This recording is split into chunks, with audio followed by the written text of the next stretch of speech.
everybody. My name is Saria Ben, and welcome to BNP Report 2 in 2025.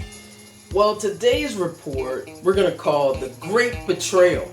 And really, the Great Betrayal is the Republican Party, and to some extent, the Dem base feels like the Democrats are betraying them as well.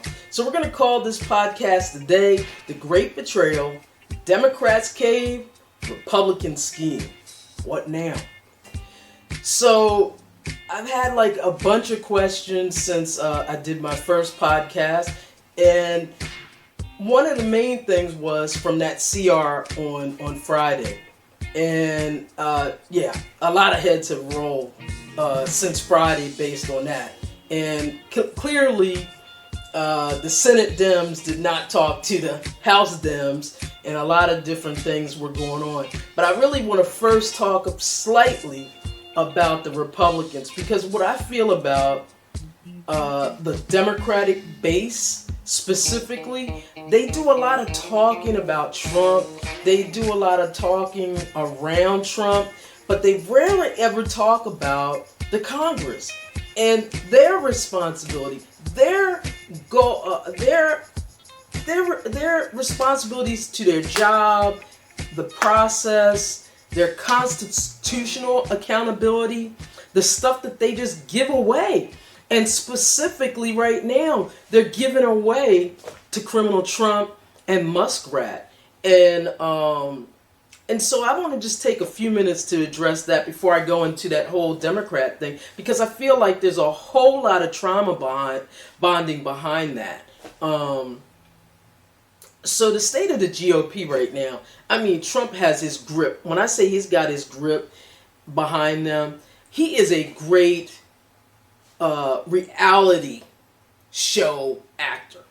I mean, that's just 100% what I gotta say about Trump. He is just 100% a great actor.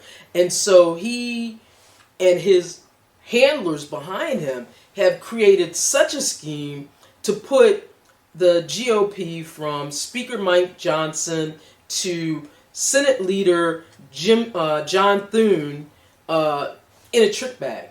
And so they're literally going along.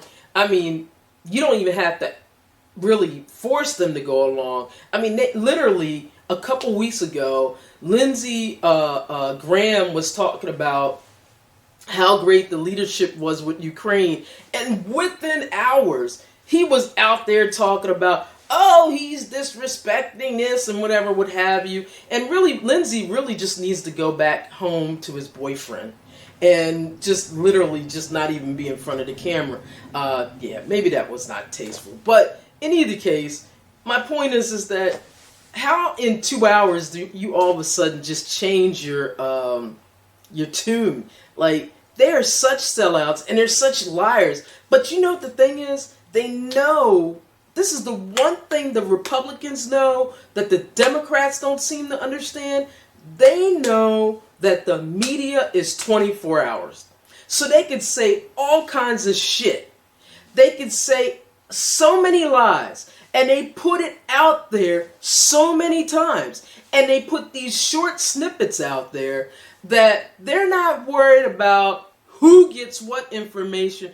They figure that the people that are most in the cult will just take that and run. Why? Because they have a compulsion to take the most ignorant, the most uninformed stuff and run with it. Why? Because civics is a very complicated thing. Governance is a very complicated thing. And what do the Democrats do? They always try to explain it. You can't explain most of this process. It's just too hard. It's too difficult. It's too complex. And the truth is, if a lot of these voters really wanted to learn it, they would sit down and do it, but they don't. And so Democrats can learn a little bit about really how the message, one, from hiring some black advisors, that's one. But more importantly, learn that Republicans just don't care. They just say anything out of their mouth because they know it's a 24-hour cycle, and they figure that it gets lost up there, eventually, even if people say that they lied, they know that the people in their base are just going to accept it. And so, although the Republican base has been accepting a lot of what the Republicans have gave, currently, key polls, and this is the NBC poll, but it's not the only poll, and all the polls are pretty similar, have Trump at a disapproval rate around 54%. Some are higher. That's bad. And this is on the economy and just in general, mismanagement of the government. J.D. Vance is at 47% because I just think people just find him non-essential. He's a nothing burger. And then we have Elon Musk, who is completely, he's not even elected. They have him even over 50-some%, 51%. So why do you think that the GOP leaders keep falling in line behind Trump? Why? Why do you think they do? I'm going to tell you real quick. I know, because y'all can't really talk back to me. A lot of it started many years ago with the Tea Party movement. I think around 2010, maybe 2011. And basically, Mitch McConnell said, okay, the base is really revved up. I'm going to take advantage of that energy and roll with it. But we're going to control it. The problem is they never thought that a cult of personality would come like Trump, where they couldn't control it as much as he's been able to control it. And so now they're very fearful of him taking his assets, Elon Musk, Miriam Adelson, and some of the other billionaires that he has in his cachet, and being primaried.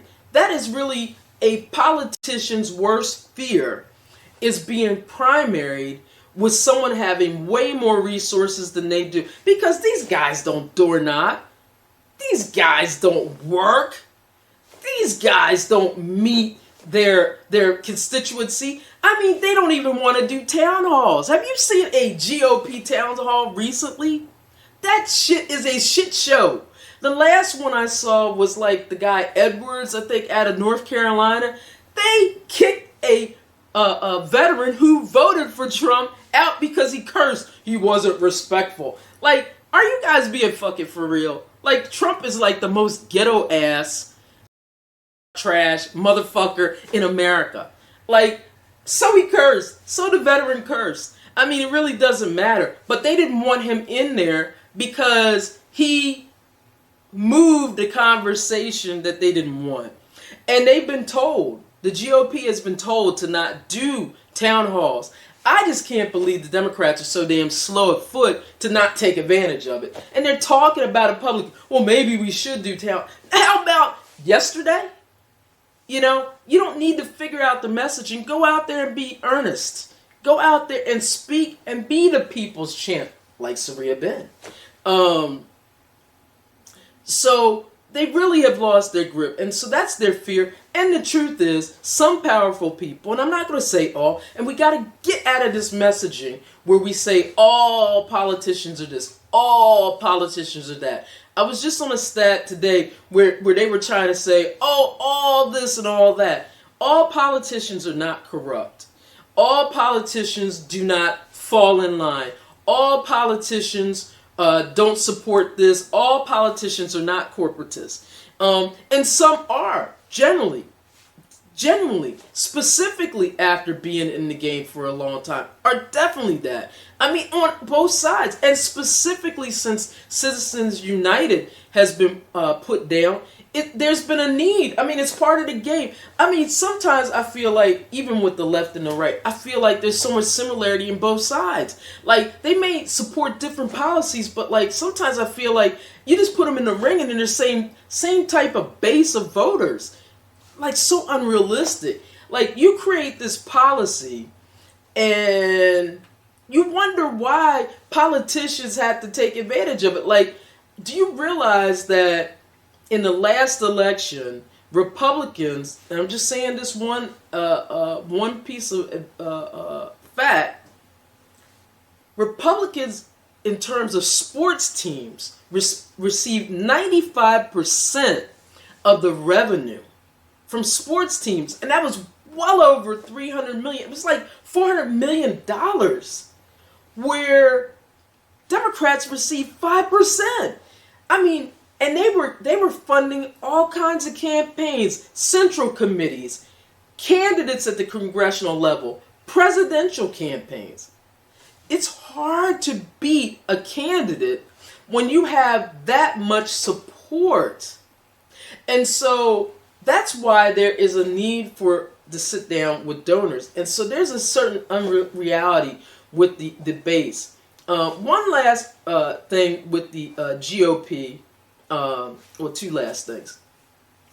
Those tariffs are not working. They're wreaking havoc on the public. The cost of eggs, the cost of auto parts, the cost of housing, the cost of energy, it's going up and down. The stock market is up and down. People's 401ks are up and down.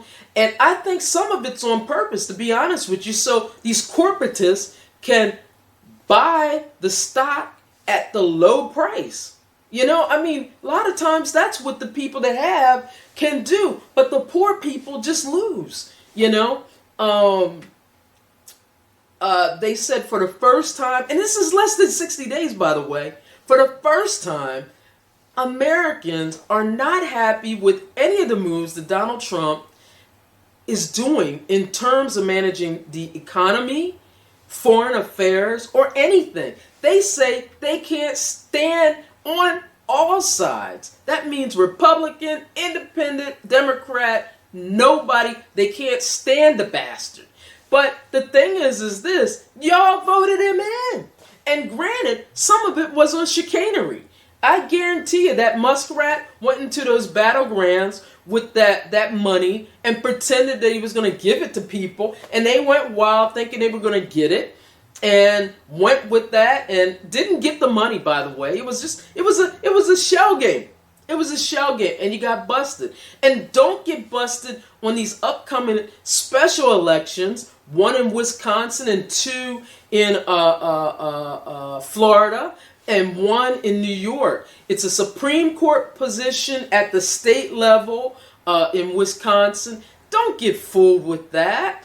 The two in Florida, the one for Matt Gaetz' seat, the other one for Mike Waltz, I think Waltz is his name is, and then the one for Elena Stepanek in New York. Those seats should not go to a Republican, a Rethuglicans. Those should be easy seats to get. If you are in that area, that's what y'all should be doing. You shouldn't be on the internet trauma bonding, woe is me. If you are a Republican, Democrat, Independent, your booty should be on the ground. You should be door knocking. You should be phone banking. You should be helping to fundraise and get those candidates in that are the opposite of what's going on right now. If you say you're unhappy, if you were part of that poll, that's what you should be doing. If you have 10 people in your household, you need to find 10 more people, and they need to find 10 more people, and that 1,000 needs to find 10 more people, and that 1,000 needs to find 10 more people. That's 10,000. 10,000 need to find 10 more people. That's how you organize. It's real simple, people.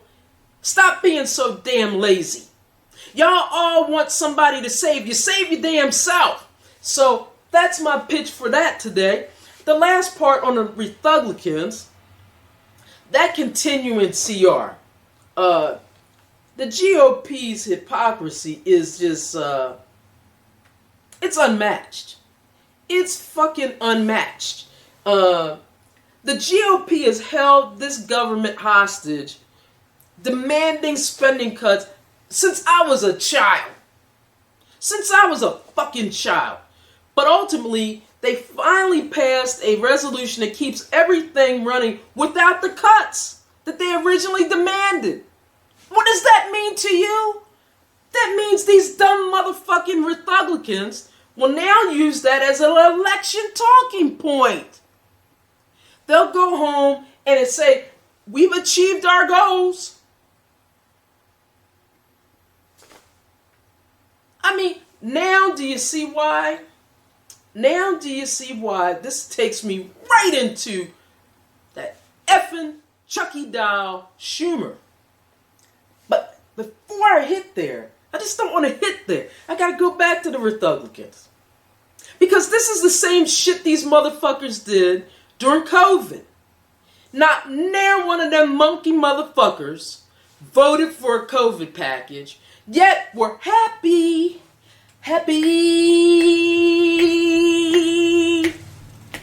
to sit and go back to them town halls and talk about, look at the money we got for you. Look at the infrastructure deal we struck for you. Look at the jobs we got for you. Down here. While they didn't do shit. This is why I say, Democrats, when you strike a deal, make sure you target that monkey away from them people. They don't appreciate it. Because policy, and I'm going to say it again, policy is just policy, good or bad. You can make sure you cut it out, or you can make sure it hits everybody. When people don't appreciate something, you make sure it hits somebody. Just like that policy Trump went all the way back to 1798. Look at how that just cut to the Venezuelans that he wanted. That's policy. It's a bad policy, but think about it. It's a targeted policy. Now, Trump's handlers found that. Because trust me, Trump don't have the intellect of a gnat, nor the attention span. But we had to use his name because we don't know the handlers behind it, besides maybe perhaps some of the people in the Heritage Foundation. But I doubt even they have had the energy to do it. It's probably a younger group of people between their 20s and 30s that do research. You know. But I guarantee you, he's just a good carnival barker. So I'm moving past that. So you guys can understand my energy of why I get tired of fucking so-called religious speaker Mike Johnson and his fake-ass South down in Louisiana. But I also get tired of fake-ass James Carville. It's a Democrat-rich-ass state, and he ain't won one damn election down there for a Democrat. Not one. So, this is why Democrats, Schumer voting for that effing ass CR on Friday is just not good. You know, it's giving not only a blank check to Trump and Muskrat to run wild, but it also gives them effing Republicans a chance to say they're going to engage in all those cuts, yet keep everything running, keep the lights on, and really nothing changed. Unless they want it to change, by the way. Okay? Now, some of y'all say, before I go in on Chuck Schumer, well, isn't it a good thing to keep the lights on with the government? It absolutely is a good thing to keep the lights on with the government. It absolutely is a good thing to not shut anything down. But we're not in those times. You have to use what leverage. You have to be pliable when it comes to the times. And that's the problem with Chucky Doll Schumer. I'm going to quote from one of the most famous movies that I love, The Godfather. When Godfather Michael Corleone said, "Tom, you're out. You're out." And then his father said, "I always thought you were a good concierge, but you're just not a wartime one." Chuck is not built for this time. He's just not. He's sitting up here talking about Republicans want to be free of Trump. Really? They want to be free of Trump? You know, he said something, and I'm doing a broad quote. You'd be surprised what they say to you at the gym while you're next to them panting away on a bike. No, I wouldn't be surprised what they say while you're sitting on a bike next to each other, or while you're sitting there having a cocktail in a restaurant or a bar. I would not. I would not be surprised what these spineless jellyfish would say to you. But you know what a jellyfish does? They're full of poison. You dumb Chucky doll. So Schumer, it's not true. No, they wanted to be. If they wanted to be free, let's just put it out there. They would have just abandoned Trump. They're actively choosing loyalty. The GOP are choosing loyalty over everything. They are doing state property. Get down or lay down. You, on the other hand, Chucky Doll Schumer, you ain't getting down. You are laying down. And I'll give you an example. Speaker Mike Johnson immediately backed Trump post Supreme Court ruling. Immediately. He didn't even step. Religion went out the door. Speaker Mike Johnson, what religion? GOP Senate and House members continue to block those investigations into Trump because he's a criminal. He's engaged in criminality right now, avoiding duly adjudicated decisions. Even anti-Trump figures like Chris Christie refuse to push a real alternative, to be honest with you, because they just fear him. And I don't know if they fear him, but I think they fear what's behind him. So I don't believe that to be true. So why do you think Chucky Doll caved when they knew they could would cut these Medicare and Medicaid expansions? Now the official word was it was to keep the government workers paid. But the real reason, in my opinion, and then he also said possibly, and this was Barbara Boxer putting out there, he never said this, the federal courts keep them moving. And you know what? That's a logical statement. I mean, you want to keep the federal courts moving because Trump could play games with that as well. But I'm going to be honest with you. If Trump wanted to shut that down, his people have already figured that out. They wrote a whole book, Project 2025. Like, I don't even get this. Like, there's think tanks on the Democrat side, but the Democrats don't ever want to listen to us blackies. Our dark, they don't want to listen to us. We already wrote this. And when you want to hear Project 2026, holla, Policy Foundation Incorporated. But anyway, but the real reason is, in my opinion, they definitely gave up their biggest bargaining chip. Government shutdowns definitely tend to hurt Republicans more because you can see what happened in 2018. I mean, it was a complete flush. Democrats had all the leverage but chose to surrender early, showing their weak tactics. But I just think that the corporate and establishment Dems are comfortable attacking their base. I mean, I just think that Schumer just feels like we'll figure out how to pull them back in. I honestly, in my heart of hearts, feel that Schumer believes that because he's done it time and time again. And because he knows that, or he feels, and this is what I'm going to say, he feels that black and brown people don't have an alternative because the Rethuglicans Party is so bad. And it is that bad.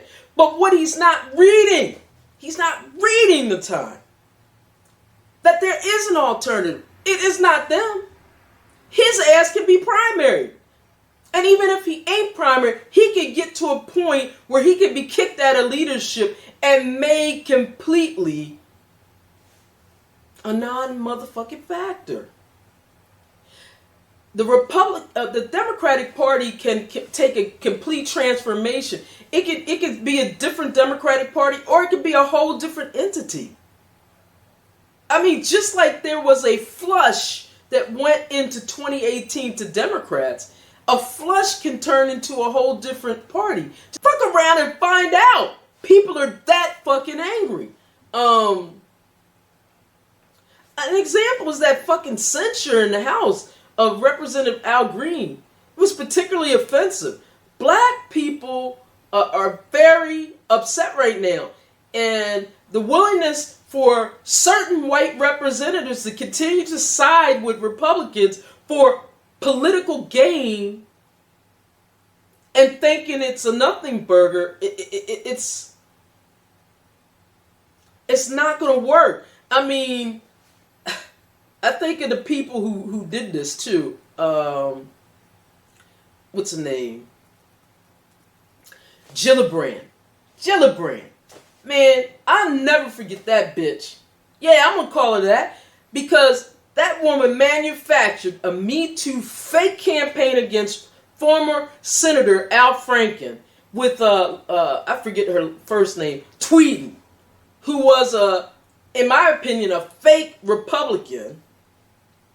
And she still hasn't provided receipts that that man sexually assaulted her. And she was all out there. And Gillibrand hasn't shown that she's done a damn thing in the 16 years that she's been in the Senate. She's been an absolute piece of work.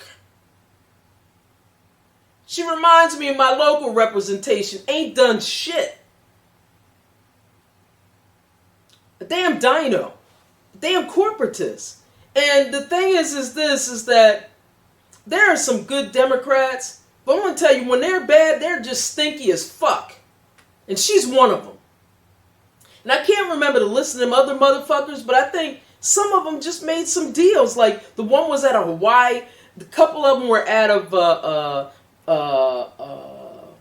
Vegas. And so they have these close races, and they get all shaky. Dick Durbin, I don't know who that. What the hell? You didn't have to do anything. And Coons, like, it's like all these people just like, I don't know. What do you want? Relevancy? And then the ones in the House, like Ami Bera, like, I didn't even know you existed. Like, who are you? And then the rest of them, I don't even remember their names. I don't even want to mention their names right now. But they all need to be primary. Every one of them need to be primary. And that list, that's what the Democratic base needs to be working on. If you are angry as fuck, your ass needs to be working right now to unseat them. I don't care if you're in Maryland. I don't care if you're in Missouri. I don't care if you're in Mississippi. I don't care if you're in Texas. I don't care if you're in Chicago. I don't care if you're in Wyoming. I don't care if you're in Las Vegas. I don't care if you're in Ohio. I don't care if you're in California. I don't care if you're in Maine. I don't care if you're in Virgin Islands. I don't care if you're in DC. Your goal should be to make sure those 10 Democrats that are in the Senate, that are in the House, get the fuck out. You should also make sure that your local representation is stronger. Put your damn knee on their neck on a regular basis. Make sure you know what they're up to. Spend an hour a week, 2 hours a week contacting them, doing some research, understanding what the damn policies is. Stop sitting on your ass expecting that people are going to just do what they say they're going to do, because they're not going to do what they say they do. Furthermore, stop voting on candidates just because they got a lot of big signs. That's been the problem in my local area. They see these damn slates and they see these familiar names and they keep voting on it and wonder why not a fucking thing changes. Well, if you don't stop voting for the same thing, that's called insanity. So yeah, you're going to get the same thing. That was one of the discussions today. They were being anti-black, which is not unusual for them hoteps. But they're only angry because the certain things that they want haven't changed. But they're not doing the things that will make it change. Ben Franklin said it best. It's a republic if you keep it. It can't be just a few of us out here trying to keep it, wearing ourselves out, almost putting ourselves in the grave and having 10 toes down while y'all sit on your lazy ass partying like it's 1999, and then you get mad. Or then you fall for the banana in the tailpipe thinking you're going to get a $5,000 check because of Elon Musk. Bitch, that motherfucker just lost 50% of the Tesla because he's a badass owner, just like that fucking con that's in the White House. He ain't thinking about you. Get your life right. So anyway, I know I'm a little jazzed up today. I just got to get that off my chest. But Schumer needs to get his ass in his life right. He needs to not only step down from leadership, his ass, I say one step further, he needs to step off and out of the Senate. And I understand his re-election is 28, and I'm sure his ass is going to run again, and he's going to have that AIPAC money to run again. But I say that he should step out. He said my hard work against Trump will pay off. Hold up, what the fuck work are you doing? Trump is dominating the GOP, and he's dominating Schumer like some S&M. I mean, Schumer literally surrendered his key votes. You want to know why I say surrendered it? What he could have done was negotiated a 30-day continuing resolution. They've done it before. To continue negotiations. That would have been the power play. That is the play that Schumer should have made. Not going along to get along. Asshole. You know, Schumer claims he talks to Republicans in the gym, but talking doesn't stop voter suppression, policy attacks, Medicare, Medicaid cuts, Social Security cuts, SBA loan, lack of access, student loan debt, lack of access, Department of Education cuts, House healthcare cuts, lack of research grants, access cuts, lack of service. That doesn't what? What the hell's wrong with you, Chucky Doll? So, and then the worst thing, Chucky doesn't he even know that Democrats are polling at 27%? Like, what is really going on with you? Voter betrayal. The Democrats promised to fight Trump, yet they keep compromising. How do you run on a campaign and say Trump is an existential threat, of which he is, yet you keep compromising with him? You compromised the first time, and now you think you're going to keep on compromising with him. And you think that you're going to have support by the base. The base wants to fight. There's no agenda that you're pushing. No strong policy victories beyond the Inflation Reduction Act that happened in the last four years. And don't get me wrong, it was a great victory. But you didn't even message that well.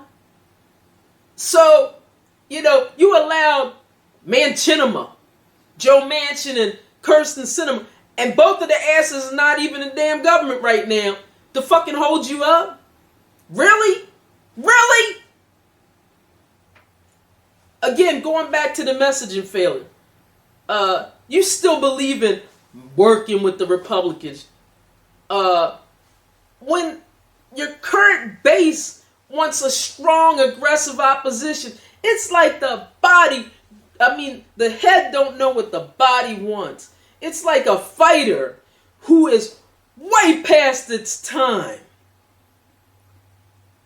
And if you don't understand that, the base is going to put you out of your misery. And that's what you don't understand. You think you're going to keep getting away with it. Like your donors, your dark money donors are running away. Your regular donors are running away. Your low money donors are running away. Like, I understand Democrats got some money because Vice President Kamala Harris did an immaculate job at raising money. But that ain't going to last forever. And you may, in fact, win some victories in these special elections. But don't you ever think Chucky Doll Schumer or Hakeem Jeffries, who's being run by Nancy Pelosi, that y'all can sit on your laurels. The base wants to fight. 65% of Dems want you to stick to their positions and push back against Trump, push back against the GOP, much like Mitch McConnell did. Be that grave digger. Be that grave digger. Only 32% want to compromise, and I would say that's likely exaggerated. Because polling sampling can be somewhat biased depending upon how the questions are asked. And we need to understand, these are not blind polls. Blind polls tend to get you a more accurate number. And a lot of times these polls are not blind. And among black, working class white voters and Latinos, people are tired of Trump. They're tired of his ass. They're tired of his chaos, want a hardline stance. I think people go on the internet and they get caught in these echo chambers and they think that that's reality. It's not reality. So Chucky Doll Schumer had a book tour, and that was pretty fucking arrogant that he thought he was going to continue that book tour. But guess what? And he was going to do it through synagogues, nonetheless.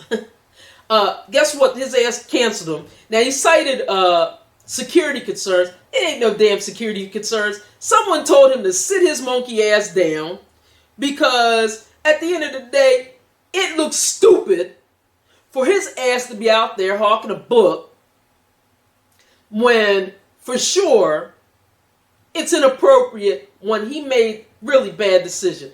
If you're going to, and some people were like, oh, well, I think ultimately he made the right decision and blah, blah, blah. He ain't make the right decision.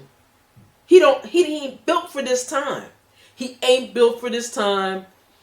At the end of the day, the reality is this. In 2013, Democrats allowed the government to be shut down because the Republicans had the Congress. And then they took the blame because of good Republican messaging. Democrats had to hit Republicans first. They wait on their heels. They wait on their heels in defense. No! You got to be on offense. Offense. You should already be ready. Like, you had Project 2025 for like a damn year. You should already be ready. Like, fuck it. Be ready to go. Be ready to have them in chaos. Not you in chaos. So, final word on this little section. What should Democrats do to regain trust?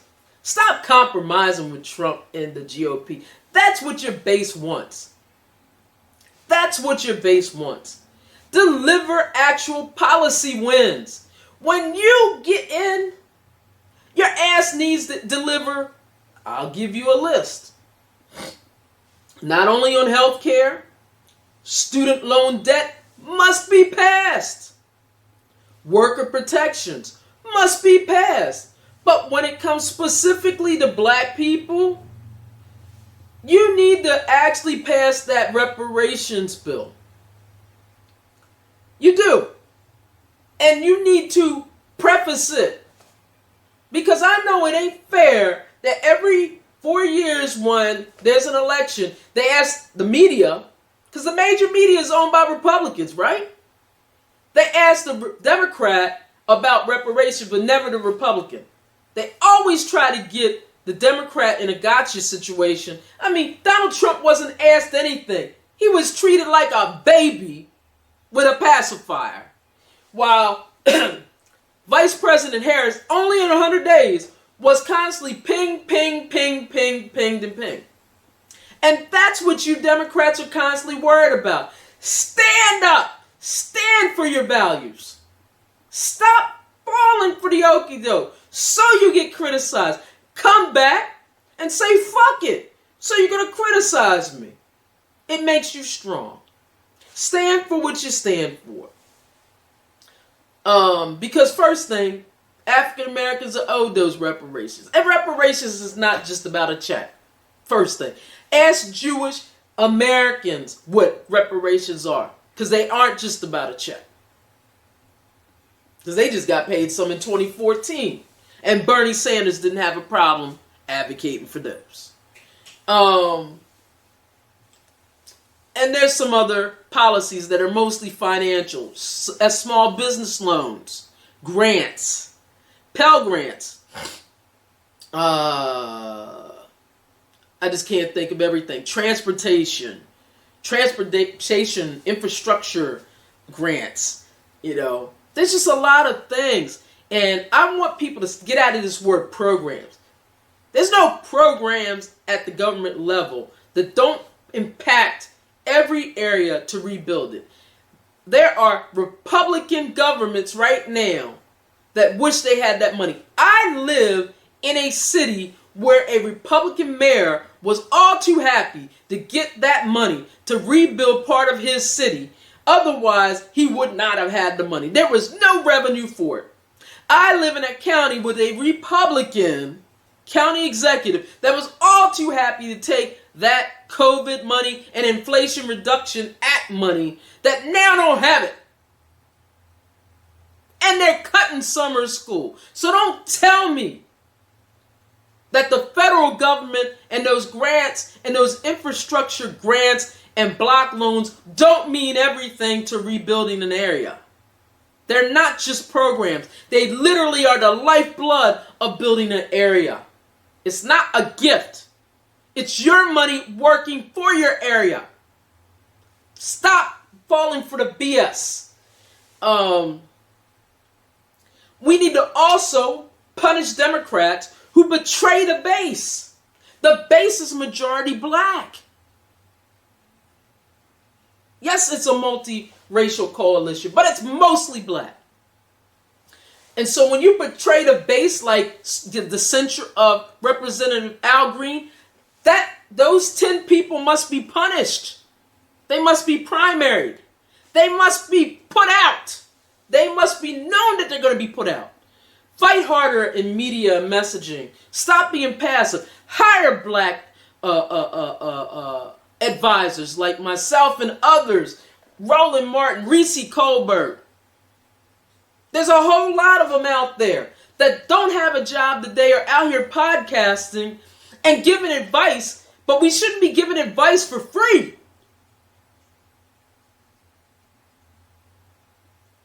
We should be hired. Organize, organize, organize, Dem base. Martin Luther King, Malcolm X did not sit around and trauma bond online crying about, oh, those corporatists, Democrats. Oh, this corporatist Democrat. Oh, blah, blah, blah. Oh, blah, blah, blah, this. Oh, blah, blah, blah, that. They didn't do that. What they did was organize. They created marches with millions of people. They put their knee on the neck of those who represented them. And they had created meetings and galvanized people and changed policy. You, the viewer, have to start doing that. You have to stop sitting in your household, sitting on your ass, doing nothing. Get out there and get to it. Stop crying online. Stop strategizing online. Get busy. So that's my advice to you. One last tidbit I was asked to address, because it's been Chuck Schumer pissed so many people off that Indivisible has put a political hit job out on Chuck Schumer. And when I say political hit job, I'm talking about they want him primary. And they've asked that AOC primary him in 2028. And I'm saying that that perhaps could happen. It could. She is younger. She definitely has that forward-looking situation. She has electoral appeal, challenging the stat quo, and clearly corporatist versus not corporatist approach. She's brilliant. That new energy. And she would definitely work for the people, as she has worked for her district. But there are 10 reasons, there's some other, I shouldn't even say 10 reasons, but other reasons why she may not run against Chuck Schumer. AIPAC. AIPAC and other establishment forces will definitely attack her.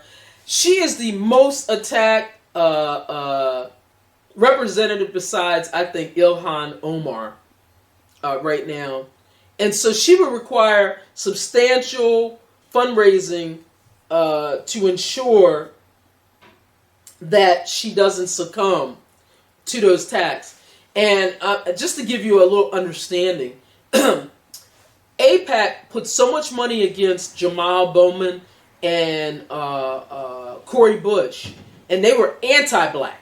They put a campaign that was so anti-black, even against Harry Dunn, who was a Capitol Police hero in those races, and to push through the candidates they wanted to push through. And let me explain to you, the candidates they pushed through were corporatists, and they're not going to do anything for the black community. And this is where a lot of hoteps and a lot of black Dem voters get very frustrated. When you see those dinos, Democrats in name only, get pushed through, the one in the race with Harry Dunn, Jamal Bowman, and Cori Bush specifically. I'm not going to name their names. You can look it up. This is where the anger seethes in the black community, Democrats. And I'm talking to you, Democratic leadership.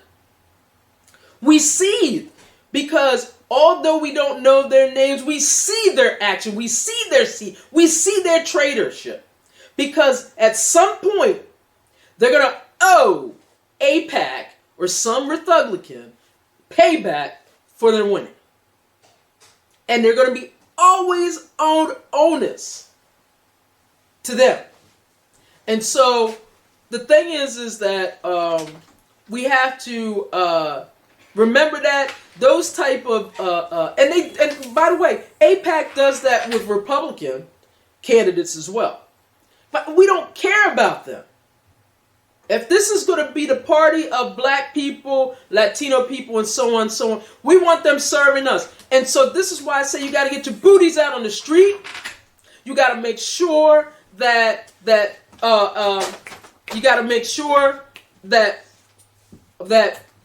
for one and for all, that these people are serving us, and if they're not, we got to get their asses out of there. So for sure, if AOC ran against Schumer, she would be 100% running against AIPAC and Zionism. And I'm sorry about that. My son was taking out my dog, and she gets wild as you know what. Schumer's institutional. He has deep ties in that Democratic establishment. And so they're going to definitely provide a whole bunch of support to maintain that. It would definitely fracture the party. Now, you talked about 3 years from now. You'd be surprised how people forget. And the reason why I say you'd be surprised how people forget, I ran in an election where my opponent, who was establishment, had called an entire black district in Prince George's County a nigger district. That's exactly as she termed it, a nigger district. Never heard of that in my life. She's Italian American, and I'm not sure what's going on there, but I have never heard that in my life. Um, and you would think that the voting base would have just rejected her 100%. But she was able to coalesce enough of institutional establishment and backing. And when I say institutional establishment, I'm talking about those who endorse, those who are in the establishment. That means elected officials, those who are in the machine who donate. She was able to get just enough of that supporting to get herself across the line, and the person that she wanted to be there with her.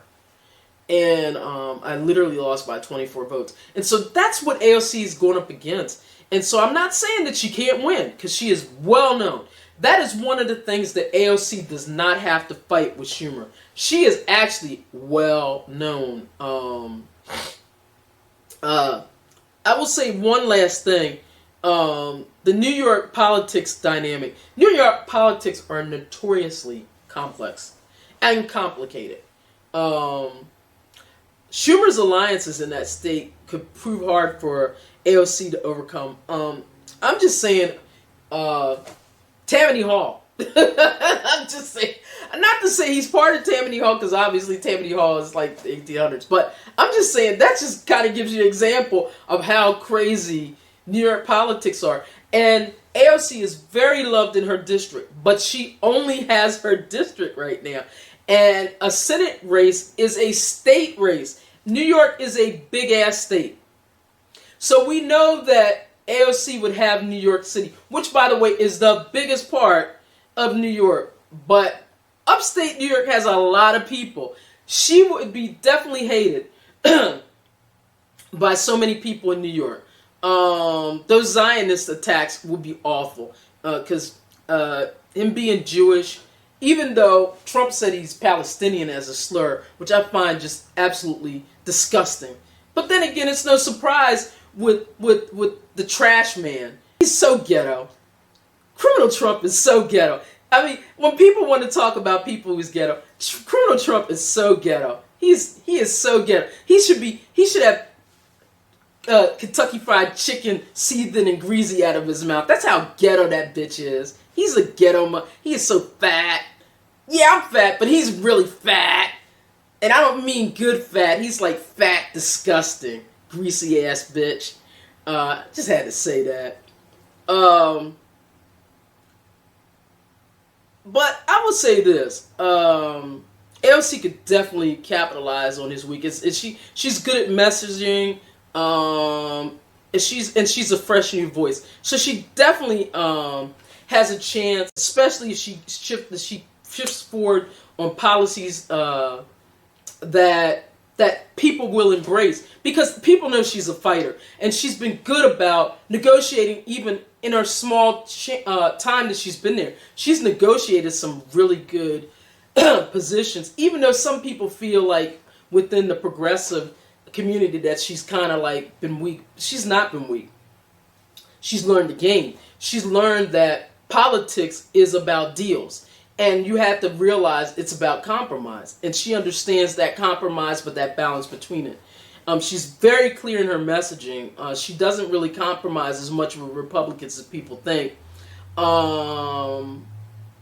She holds people accountable.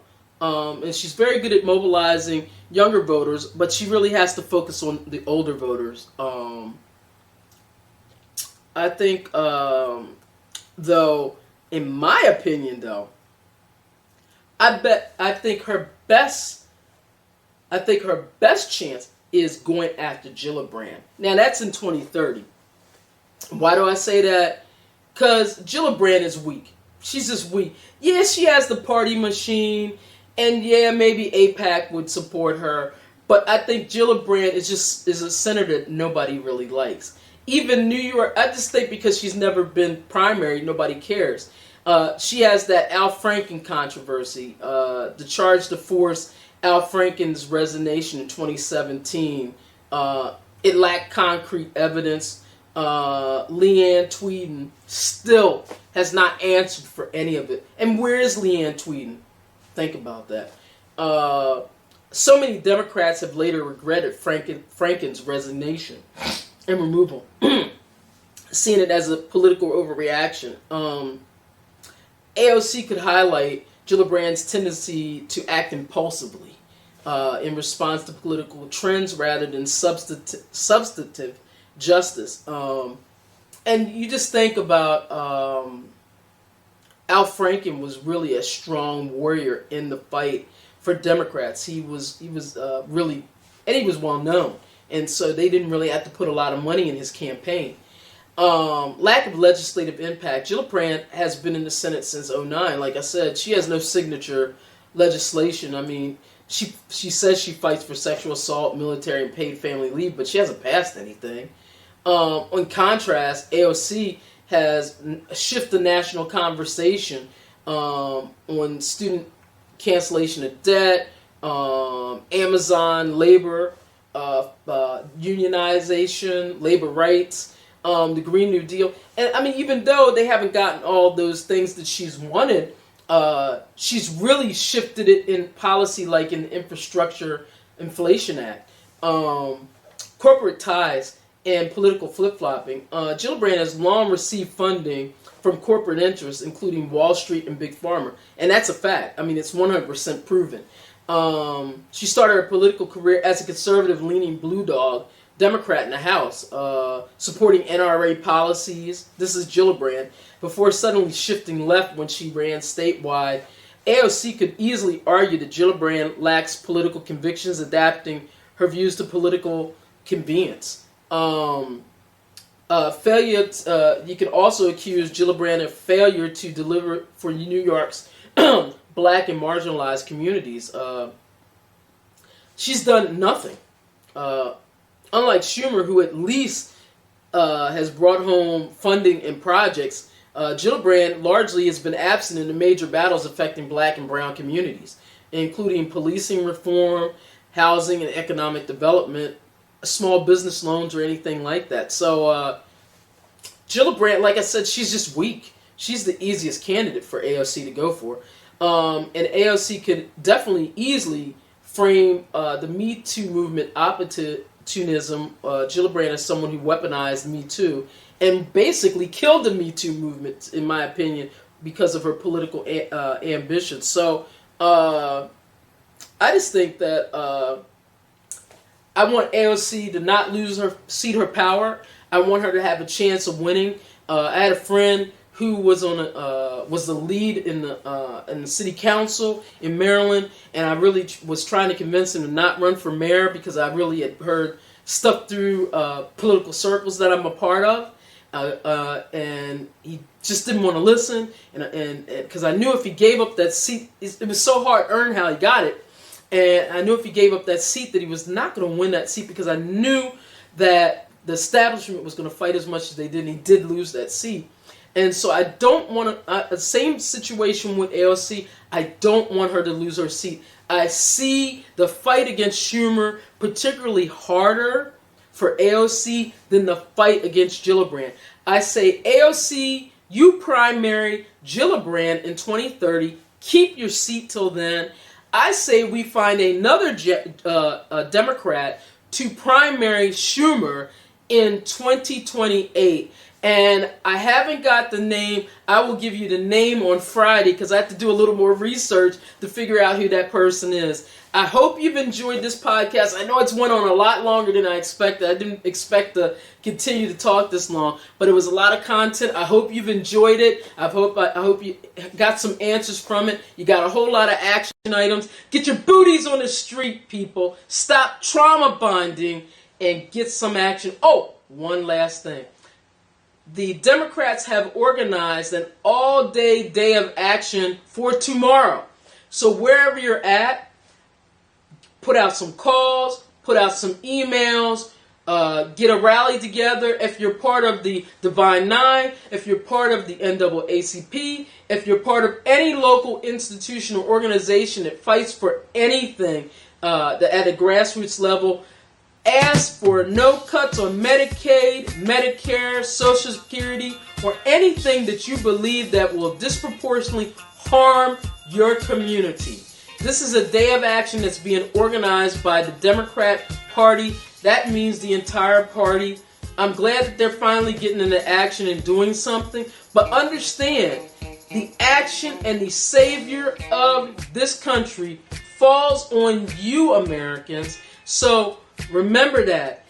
Martin Luther King, Malcolm X, Harriet Tubman, and all those great fighters, Fannie Lou Hamer, and I can't think of all of them. All they did was get out there and fight. They never waited for anybody to fight for them. Do you understand what I'm saying? Stop feeling sorry for yourself. Stop trauma bonding. Stop waiting. And stop always looking at everything that ghetto-ass, greasy-ass criminal Trump does. That depresses you out. Get into action. Get into movement. Thank you for tuning in.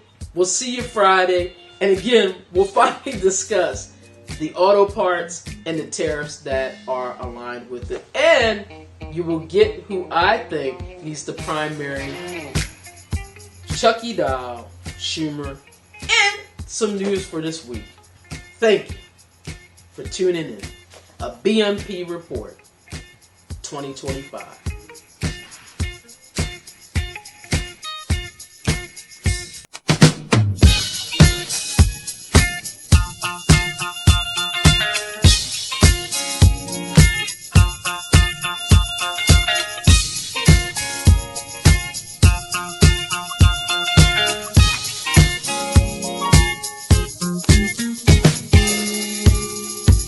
Mm-hmm.